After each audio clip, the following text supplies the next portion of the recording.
Hi അസ്സലാമു അലൈക്കും. എന്തൊക്കെയാണ് എല്ലാവരും വിശേഷങ്ങൾ? റമദാനിലെ അവസാനത്തെ പത്തും കടന്നു പോവുകയാണല്ലേ. എല്ലാവർക്കും നോമ്പൊക്കെ അല്ലേ. ചൂട് കൂടുതലൊക്കെ ആയതുകൊണ്ട് നോമ്പെടുക്കാനും ബുദ്ധിമുട്ടൊക്കെ ഉണ്ടോ ആർക്കെങ്കിലൊക്കെ? പൊള്ളുന്ന വെയിലാണല്ലേ. നമ്മൾ ഈ വീടിൻ്റെ അകത്തുള്ളവർക്ക് തന്നെ ഭയങ്കര ചൂടാണ്. അപ്പോൾ ഈ പുറത്തൊക്കെ ജോലി ചെയ്യുന്ന ആൾക്കാർക്ക് എന്തുമാത്രം വെയിലായിരിക്കില്ലേ. നമ്മൾ 3 മണിയായപ്പോൾ തന്നെ പണികൾ സ്റ്റാർട്ട് ചെയ്തിരിക്കണം കേട്ടോ. മോന് ഉറങ്ങിയ ടൈം നോക്കിയാണ് വേഗം ജോലികളൊക്കെ തീർക്കുകയാണ്. ഇന്ന് പത്തിരി ഉണ്ടാക്കണില്ല കേട്ടോ. എന്നും പത്തിരി ആയതുകൊണ്ട് മടുത്തുക്കണം കേട്ടോ. അപ്പോൾ പിന്നെ ഇന്ന് ചോറ് വെക്കുക എന്ന് പറഞ്ഞുകൊണ്ട് ഇന്ന് ചോറ് വെക്കാൻ തിരിഞ്ഞിരിക്കുന്നത്. പിന്നെ നമ്മൾ കട്ട്ലേറ്റും ഉണ്ടാക്കണം കേട്ടോ. അതിനുള്ള മസാലയാണ് ഇപ്പോൾ തയ്യാറാക്കുന്നത്. ഉരുളക്കിഴങ്ങ് പിന്നെ നേരത്തെ തന്നെ വേവിച്ച് വെച്ചിട്ടുണ്ട് കേട്ടോ. ഇപ്പോൾ തൊലി കളയേണ്ട ആവശ്യമേ ഉള്ളൂ. അപ്പോൾ ആ ചിക്കൻ കൊണ്ടാണ് ഉണ്ടാക്കുന്നതും കട്ട്ലേറ്റ്. ഞങ്ങളൊക്കെ വേഗം തീർക്കണതിനിടയിൽ മോനാണെന്ന് കേട്ടോ. പിന്നെ മോനെ റെഡിയാക്കാൻ വേണ്ടി പോയി. ബാക്കിയുള്ള പരിപാടിയൊക്കെ അമ്മ നോക്കുന്നത്.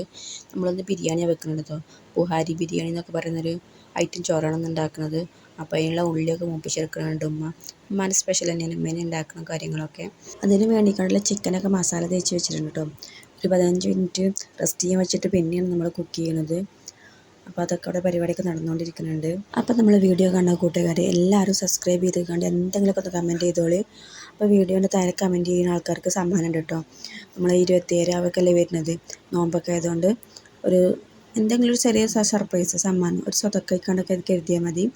അപ്പോൾ കാണുന്ന കൂട്ടുകാരെല്ലാവരും സബ്സ്ക്രൈബും ചെയ്തോളൂ, കമൻറ്റും ചെയ്തോളൂ കേട്ടോ. എന്ത് കമൻറ്റ് ചെയ്താലും കുഴപ്പമില്ല. നിങ്ങൾക്ക് ഇഷ്ടപ്പെട്ട ഒരു ഹാർട്ടായാലും കുഴപ്പമില്ല കേട്ടോ. നറുക്കെടുക്കുന്ന വിജയ്ക്ക് സമ്മാനം ഉണ്ട് കേട്ടോ. നമ്മൾ യൂട്യൂബിൽ നിന്ന് ഇപ്പോൾ കിട്ടിയിട്ട് നമുക്കൊന്നും കൊണ്ടാവില്ലല്ലോ. അപ്പോൾ റമദാൻ മാസമൊക്കെ അല്ലേ വരുന്നത്. നമുക്ക് നമ്മൾ എന്തെങ്കിലും സമ്മാനം കൊടുക്കാമെന്ന് വിചാരിച്ചുകൊണ്ട് റെഡിയാക്കി വെച്ചിട്ടുണ്ട് കേട്ടോ. അപ്പോൾ നിങ്ങൾ മാക്സിമം ഷെയറും ചെയ്തോളും കമൻറ്റും ചെയ്തോളൂ കേട്ടോ. അധികം വീഡിയോസൊന്നും ലൈക്കും കമൻറ്റൊക്കെ കമ്മിയായിരിക്കും. അപ്പോൾ നിങ്ങൾക്ക് തന്നെ അടുക്കുന്ന ഉറപ്പ് തന്നെയാണ്. അപ്പോൾ നിങ്ങൾ മാക്സിമം ചെയ്തോളൂ കേട്ടോ.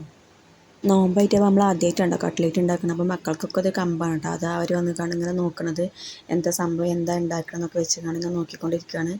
നമുക്ക് ഇതുവരെയായിട്ട് നമ്മൾ കട്ട്ലേറ്റ് ഉണ്ടാക്കിയിട്ടില്ല. ഇന്നാണ് ആദ്യമായിട്ട് കട്ട്ലേറ്റ് ഉണ്ടാക്കുന്നത്. അപ്പോൾ അൽഹംദുലില്ലാഹ് അത് നടന്നിട്ടുണ്ട് കേട്ടോ. ചില കാര്യങ്ങൾ നമുക്ക് അങ്ങനെയല്ലേ കിട്ടാൻ കുറച്ച് വൈകും. എന്നാലും അൽഹംദുലില്ലാഹ് റാഹത്താണ്. ഈ വീഡിയോ കാണുന്ന ആൾക്കാർക്കറിയാം നമ്മൾ സമൂസയും കൊക്കവടയൊക്കെ നമുക്ക് അധികം ഉണ്ടായാൽ കട്ട്ലേറ്റ് അങ്ങനെ ഉണ്ടാക്കാറില്ല. അപ്പോൾ ആ സാധനം കിട്ടിയപ്പോൾ ഒന്ന് ഉണ്ടാക്കി നോക്കിയതാണ് കേട്ടോ. നിങ്ങൾക്കൊക്കെ പെരുന്നാൾക്ക് ഡ്രസ്സൊക്കെ എടുത്തോലൊക്കെ ഒന്ന് കമൻറ്റ് ചെയ്യണേ. നമ്മളിവിടെ ഡ്രസ്സൊന്നും എടുത്തിട്ടില്ല, എടുക്കണം. ലാസ്റ്റൊക്കെ ആകുമ്പോഴത്തേക്കൊരു എടുക്കലുണ്ടാവുക. ഇപ്പോൾ യുദ്ധം കാര്യങ്ങളൊക്കെ ആയതുകൊണ്ട് ആർക്കും ഡ്രസ്സും അങ്ങനത്തെ ഒന്നും അല്ലാതൊന്നും ആഗ്രഹമൊന്നും ഉണ്ടാവില്ലല്ലേ. അവിടെയൊക്കെ ഒന്ന് സമാധാനമായി കഴിക്കണം നിന്നാലല്ലേ നമുക്കിവിടെ എല്ലാതും ഉണ്ടാവുള്ളൂ. അപ്പോൾ ഇതാ ഗ്യാസൊക്കെ നിർത്തലാക്കിയല്ലേ. സ്ഥിരമായിട്ട് ഗ്യാസൊക്കെ ഉപയോഗിക്കുന്ന ആൾക്കാരേക്കരം കുടുങ്ങിപ്പോവുക.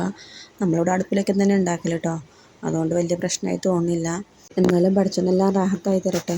നമുക്ക് അത്രയല്ലേ പറയാൻ പറ്റുള്ളൂ. നമ്മളെക്കാട്ടിലില്ലാത്ത എത്രങ്ങാനും ആൾക്കാരുണ്ടാവും. ഒരു നേരത്തെ ഭക്ഷണത്തിന് പോലും വകയില്ലാത്ത ആൾക്കാർ. അവർക്കെല്ലാം റാഹത്തായി കൊടുക്കട്ടെ. ചൂട് കൂടുതലായതുകൊണ്ടേ നോമ്പ് തുറന്ന് കഴിഞ്ഞാൽ പിന്നെ നമ്മൾ കുഴങ്ങുകയാണല്ലേ. ഒരു കുപ്പി വെള്ളം കുടിച്ചാൽ തന്നെ നമ്മൾ വയറ് നിറയും. പിന്നെ ഒന്നും വേണ്ടിയില്ല. പിന്നെ കിടക്കാനായിരിക്കും പൂതി. കിടക്കാൻ നിൽക്കാൻ പറ്റില്ലല്ലോ. പിന്നെ നിസ്കാരം കാര്യങ്ങളൊക്കെ കഴിഞ്ഞിട്ട് നമുക്ക് അത്താഴത്തിനുള്ളത് റെഡിയാക്കണം. അതൊക്കെ കഴിഞ്ഞാൽ പിന്നെ ഉണ്ടാകും തറാവിക്കേക്കരം. തറാവ് കഴിഞ്ഞ് വന്നാൽ പിന്നെ കിടന്നാൽ മതി നേക്കരല്ലേ.